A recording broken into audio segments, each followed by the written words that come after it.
Piégros-Laclastre dans le Val-de-Drôme ne résulte pas du tout, comme on pourrait le penser, de la fusion de deux communes. Il n'y en eut jamais qu'une seule. Piégros, c'est en haut, et Laclastre, c'est en bas. On dit que jadis, les moines passaient les mauvais mois de l'année en bas, où se trouve du reste une charmante église romane. Il n'y a qu'à regarder le territoire de la commune pour voir que les champs y sont en pente. Les agriculteurs n'y ont jamais fait fortune. C'est là que se trouvaient jadis les ancêtres paysans de la famille Estour. Elle a donné par la suite 3 générations de notaires à Cray.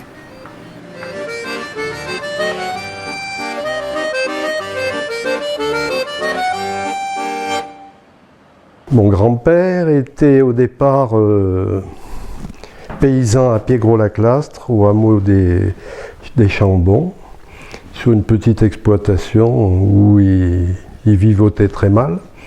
Et il est allé travailler aux papeteries La Thune à Blacon, où il a un peu gravi tous les échelons, et à un moment, le patron, le père La Thune, lui a dit « Vous devriez maintenant essayer de voler de vos propres ailes ».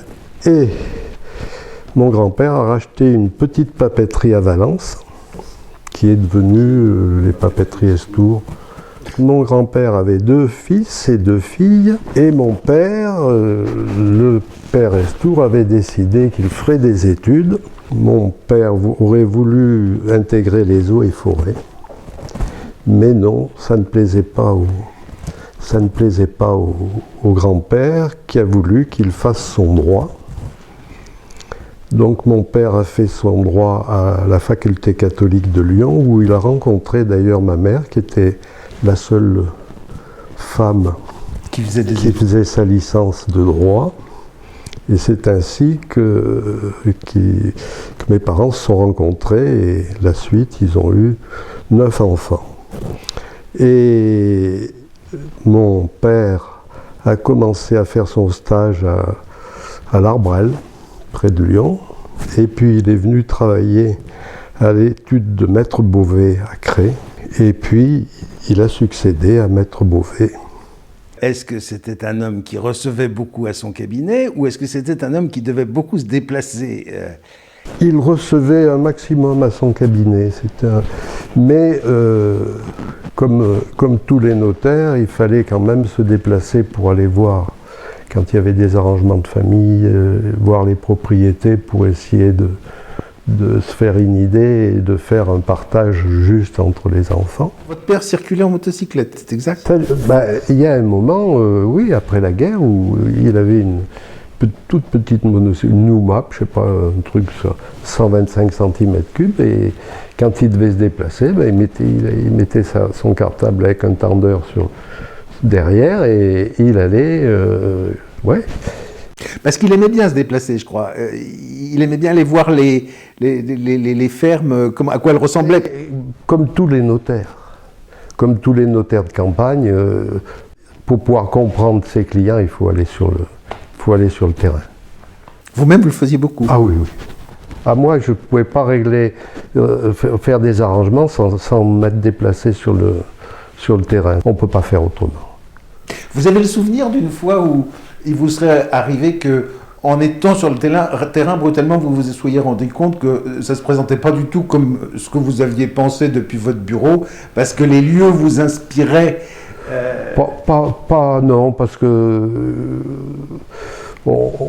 quand on a circulé un peu dans sa région, on connaît un peu mais bon, non.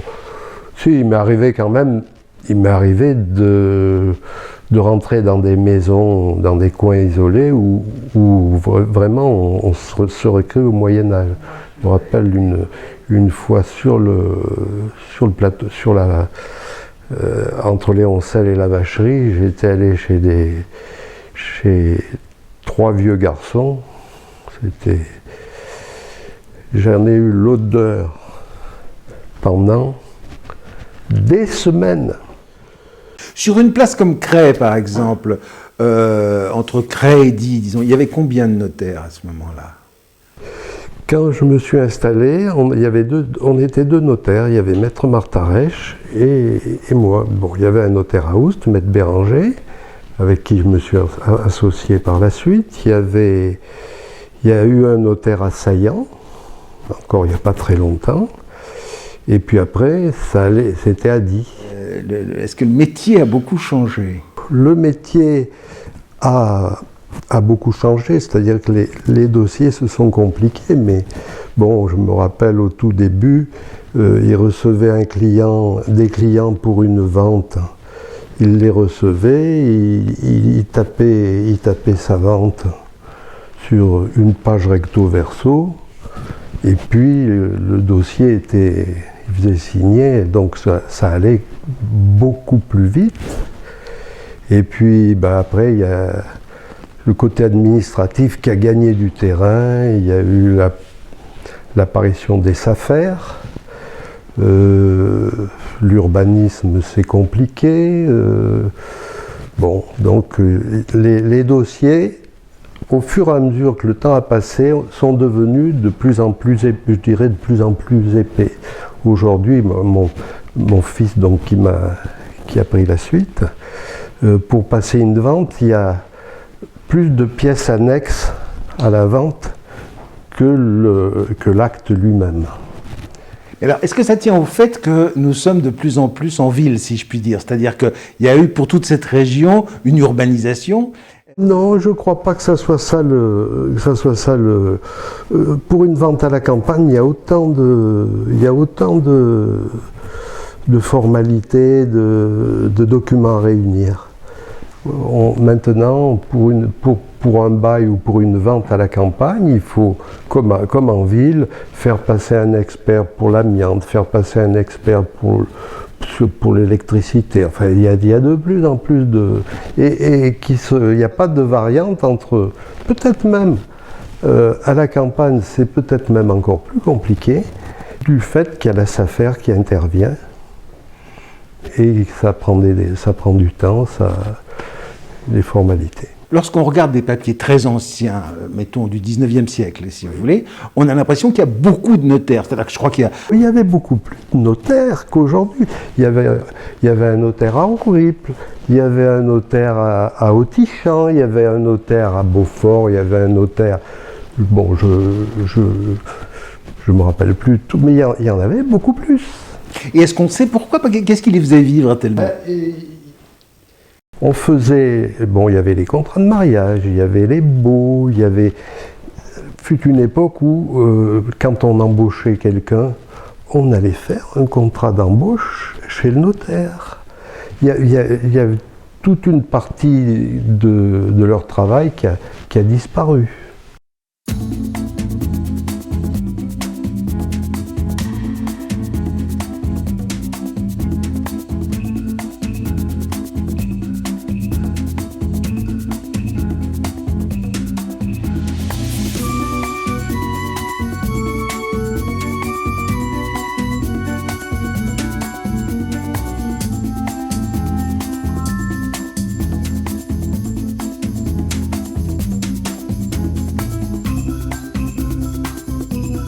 C'est vrai que le travail a changé. Il y avait beaucoup plus d'actes de baux, il y avait des actes de prêt. Il y avait des prêts, on allait voir le notaire quand on avait besoin d'argent.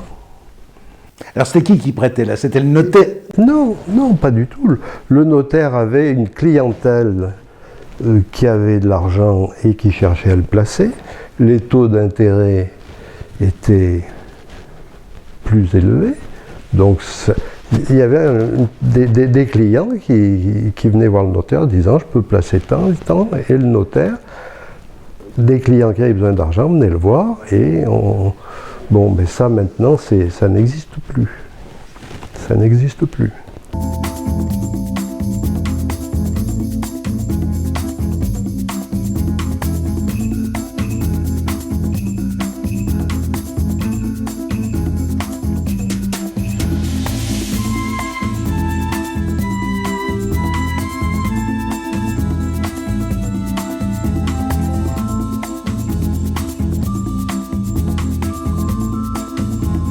Et puis, est-ce que c'est pas lié aussi au fait que, probablement, qu'il y ait des gens qui ne savaient pas écrire et qu'au fond, le notaire était celui... Ah, mais absolument, oui, tout à fait. C'est-à-dire qu'il était celui qui permettait aux choses de se faire. Vous savez, dans les pays étrangers, en Argentine, etc., le notaire, ça s'appelle l'escribano. celui qui écrit. Il y a des gens qui viennent avec une petite table sur la place du marché pour faire le courrier pour les gens qui en ont besoin. Ça, je ne sais pas comment on appelle ça aujourd'hui. Oui, des écrivains publics, oui. Des écrivains publics. Oui. Bon, ben, à l'époque, c'était le notaire qui, en dehors de son rôle de notaire, avait aussi ce rôle d'écrivain public. Et puis alors, évidemment, c'est le métier du notaire, il s'occupe des affaires de famille, par définition. J'imagine que votre père, et peut-être vous-même aussi, vous avez dû en voir de belles, parce que les... Oh là là. Oui, c'était un peu le charme du métier aussi, de voir des choses qui sortent de l'ordinaire. J'ai des dossiers que je n'étais pas arrivé à résoudre, qui ont été résolus par mes successeurs après, au bout d'un certain temps, parce que bon, à la campagne, il y a des gens tenaces, qui sont durs à manier. À manier, oui. C'est pas d'ailleurs qu'à la campagne. Dans un partage, tout le monde estime que l'autre a eu beaucoup plus que lui. Votre métier, c'est le droit, mais j'imagine que votre métier, c'est un peu aussi peut-être, alors là, justement, rabibocher les familles, enfin... C'était une partie non négligeable. Non négligeable. Les arrangements de famille, et dès qu'il y avait un patrimoine un petit peu substantiel, c'était d'autant plus difficile. Alors, dans les arrangements à la campagne d'agriculteurs, il y avait l'agriculteur qui reprenait la propriété. Mais souvent, la contrepartie, c'est qu'il avait, avec ses parents, un bail à nourriture. Il devait les entretenir, les soigner, les nourrir jusqu'à leur... Et je veux dire, la contrepartie, c'est qu'il avait la part du lion. Mais c'était pas obligatoirement tant la part du lion que ça, parce que c'était pas toujours facile. Et par contre, il y en avait qui se comportaient avec leurs parents de façon pas très élégante. Il y avait de tout. Vous étiez le modérateur. Alors, je pense qu'il y avait peut-être d'autres modérateurs, le curé, le pasteur, je ne pense pas à l'instituteur, parce qu'il n'y a pas de raison, mais parce que de temps à autre, dans ces querelles-là, il fallait essayer de... Je pense qu'au niveau des arrangements de famille, c'était le notaire, le pasteur, le curé ou l'instituteur, n'avait pas grand-chose. Par contre, lorsqu'il y avait des bisbilles dans un couple, c'est vrai que là, le pasteur ou le curé, ou même l'instituteur, pouvait avoir, mais l'instituteur du temps de mon père avait encore un certain poids par sa droiture, par enfin de la République, les hussards de la République. Les hussards de la République, ils avaient une autre... Après, ça s'est quand même un petit peu dégradé.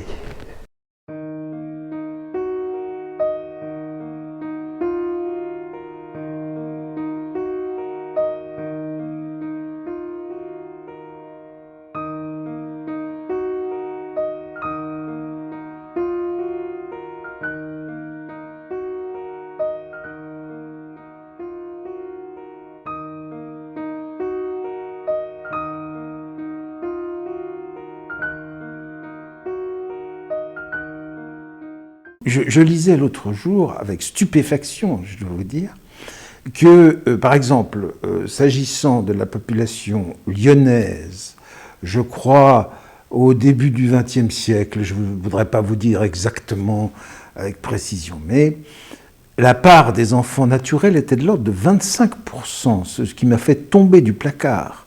Alors, j'imagine que le notaire... À ma connaissance, bien sûr. Mais il y en avait quand même beaucoup moins dans nos secteurs. Il y en avait. Moi, j'en connais plusieurs. Bon, maintenant, il n'y a plus de différence au niveau des arrangements de famille, etc. Parce que l'enfant adultérin fut une époque où il avait droit à la moitié de ce qu'il aurait eu s'il avait été enfant légitime. Vous voyez un peu le traquenard. Bon. Il n'y en avait pas beaucoup. Comme le curé ou comme le pasteur, on devait soupçonner le notaire à fort juste raison d'ailleurs, qu'il savait beaucoup de choses sur la vie du pays. Ça vous obligeait à une certaine réserve? Ah ben,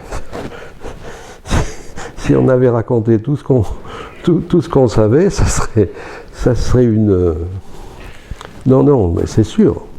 Mais lorsque je voulais dire ça, évidemment, je pensais bien que vous n'alliez pas raconter ça publiquement, mais même dans la vie, vous ne pouviez pas tellement participer à la vie publique parce qu'on devait se dire, lui... Eh ben, moi j'ai été conseiller municipal trois mandats et j'ai des clients qui sont partis parce que j'ai été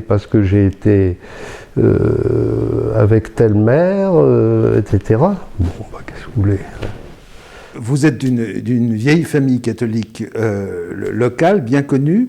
Est-ce qu'il y avait une espèce de clivage, le notaire des catholiques, le notaire des protestants? Le problème, il n'y avait pas beaucoup de notaires protestants, pour ne pas dire... Aucun. Enfin, j'en ai connu. Hein. Bon, donc, je veux dire, je sais que papa avait beaucoup de clients protestants. Et les clients protestants étaient intéressants parce que c'était quand même des familles. Enfin, je ne parle pas du protestant de Plante B, dans sa petite ferme, etc. Mais ils avaient les belles propriétés dans le secteur. C'était des protestants.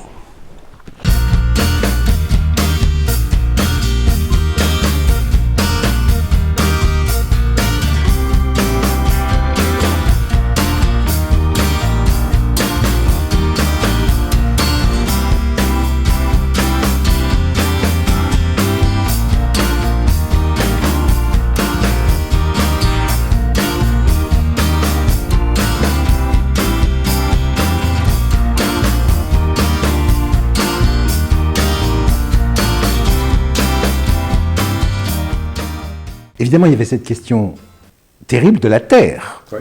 C'est-à-dire que la terre, c'était l'argent, quoi, finalement. Le drame de l'époque, effectivement, c'est que dans les campagnes, souvent, les enfants restaient quand même dans le secteur, prenaient une ferme ailleurs, etc. Et tout le monde voulait quand même avoir un bout de terre de la propriété familiale. Et ce qui fait que les parcelles arrivaient à se séparer, on arrivait à avoir, si vous regardez un cadastre Napoléon qui a servi longtemps après, on voit des parcelles parallèles, etc. Et bon, depuis, il y a eu les opérations de remembrement qui ont permis de rétablir des parcelles plus vivables. Ce qui fait que j'imagine que dans un sens, votre père et peut-être vous-même, vous aviez besoin d'avoir de certaines connaissances, est-ce que j'ose dire agronomiques, parce qu'il fallait savoir que telle terre était bonne ou mauvaise? Mais bien sûr. Mais les bonnes terres, elles étaient dans certains quartiers où il y avait de bonnes terres. La plaine de Cré, c'était de bonnes terres. Quand on montait sur les hauteurs vers du Vercors, les terres étaient moins bonnes. C'est comme par exemple quand on nous dit « qu'est-ce que ça vaut un bois ?» Oui, qu'est-ce que ça vaut? Ça peut valoir rien du tout, souvent pas grand-chose, ou souvent beaucoup, suivant que le bois est constitué d'arbres qui montent comme des asperges et qui sont à proximité d'un chemin. Je je veux dire, ça... Là, ça vaut de l'argent. Là, elles valent de l'argent. C'est là, elles valent de l'argent. Oui. On va couper, on fait descendre les billes en bas, on les charge, on les emmène. Si vous avez, comme avait mon grand-père qui avait un bois au-dessus de Piégros-la-Classe sous la roche, pour y aller, il y a des chemins ni faits ni à faire. Bon, il y a de belles billes, mais... Ça, c'est l'un de vos champs uniquement, enfin, de fourrage. Au total, vous avez combien? Eh bien, j'ai 50 hectares. 50 hectares Oui. au total? Oui, j'ai acheté récemment 15 hectares. La mécanisation de l'agriculture n'est pas arrivée par hasard. Après les privations de la guerre, le gouvernement confie aux agriculteurs une tâche nationale. Il faut produire plus pour assurer l'indépendance alimentaire du pays. Et pour produire plus, il faut réorganiser les terres. Enfin, si vous vouliez en acheter 15 autres, que feriez-vous? Oh, bien, écoutez, je ne suis pas prêt à en racheter 15 autres comme ça tout de suite, vous savez. Ici, j'ai une pièce de 19 hectares. Oui. C'est ma plus grande pièce. Et après ça, ma foi, en face, là, vous voyez, j'ai 6 hectares. Ça facilite également certainement le travail Oui. des machines. C'est-à-dire que le remembrement est fait. Le remembrement est fait ici. C'est ça même. Il s'est fait facilement? Oui, enfin, Enfin, maintenant, il est fait. il est fait, oui. Le remembrement n'est pas toujours facile, parce qu'il y en a qui sont pour et d'autres qui sont contre. C'est assez difficile à raisonner. Il y a eu des séances houleuses, vous savez, dans la commune de Moire. Mais enfin, avec le temps, on arrive.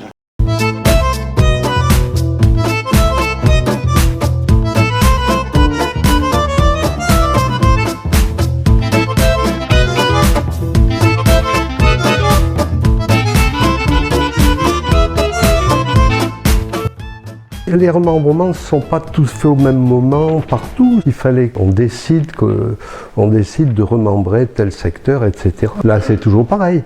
On prenait à quelqu'un un bois pour le mettre dans la... et on lui attribué quelque chose, mais qui avait beaucoup moins de valeur. Enfin, c'était...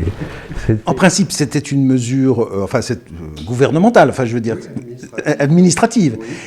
Donc, dans quelle mesure est-ce que chaque paysan pouvait faire un peu ce qu'il voulait? Pas du tout, c'est l'administration.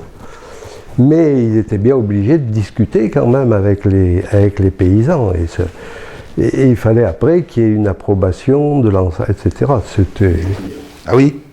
C'était costaud? C'était costaud. Et donc il y avait les remembrements administratifs, mais il y avait aussi des remembrements amiables, où les gens d'eux-mêmes décidaient de faire un pot commun et de réattribuer en faisant des parcelles correctes. Et donc là, ça se passait chez le notaire, enfin c'était avec le notaire qui servait d'arbitre, qui aidait, etc. Et ça réussissait quelquefois. La plupart de nos paysans du Bois-Chaud-Sud craignent un peu ce remembrement, cet échange de parcelles, parce qu'ils ont l'amour de la terre. Ils aiment cette terre comme on aime un objet, comme on aime encore, je dirais presque sa famille. Cette terre qui vient du grand-père, du père, c'est un objet presque sacré. Et alors, lorsqu'il s'agit de l'échanger, eh bien, ça nous peine.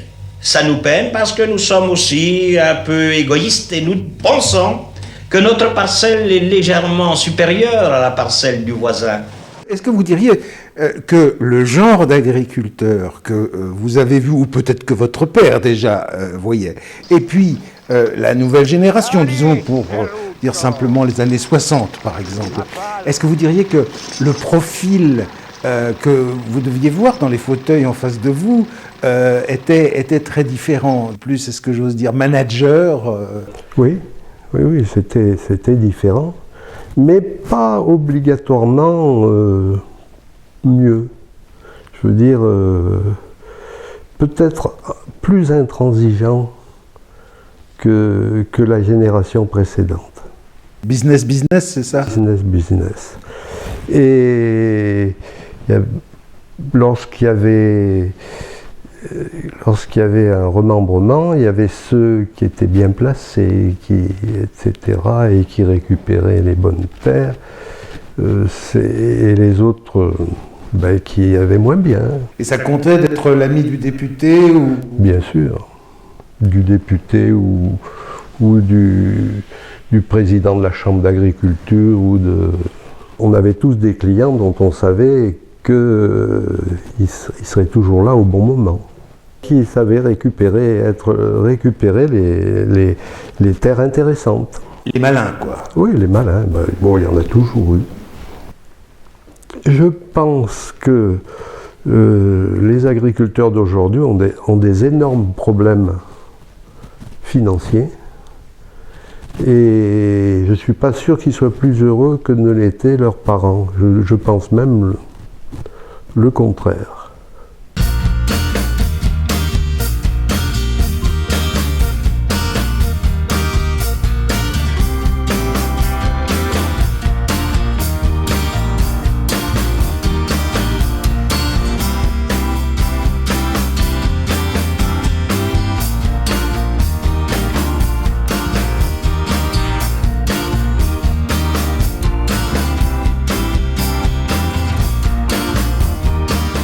Vous avez dû voir de vos yeux, bien voir, le changement du commerce. Ne parlons pas des grandes surfaces parce que ça a été la mort de tous les petits commerces. Et ça continue. Ils emploient des salariés. Alors, c'est vrai qu'il y a une zone entière de Cray. J'habitais Cray, on habitait sur le Joubernon. Dans la petite rue, la rue Archinard derrière, il y avait 3 ou 4 épiceries, il y avait une boulangerie, il y avait peut-être 2 boucheries, il y avait des petits commerces tout le long. Maintenant, qu'est-ce qui reste ? Et vous qui, excusez-moi de dire, mais qui voyiez un peu les comptes de ces gens-là, puisque vous étiez souvent leur notaire, qu'est-ce que vous diriez ? Ils vivaient comment ? Ils vivaient pas très très bien, mais ils vivaient. Bon, ils faisaient pas des fortunes, mais bon, est-ce que c'est la chose la plus importante ? Avec ça, c'est la ville qui change. Je veux dire, il y a des zones dans la ville qui deviennent presque... Oui. Et qu'on n'a pas su résoudre intelligemment. Le vieux Cray, ça pourrait être quelque chose de beaucoup plus attirant que ça ne l'est, mais bon.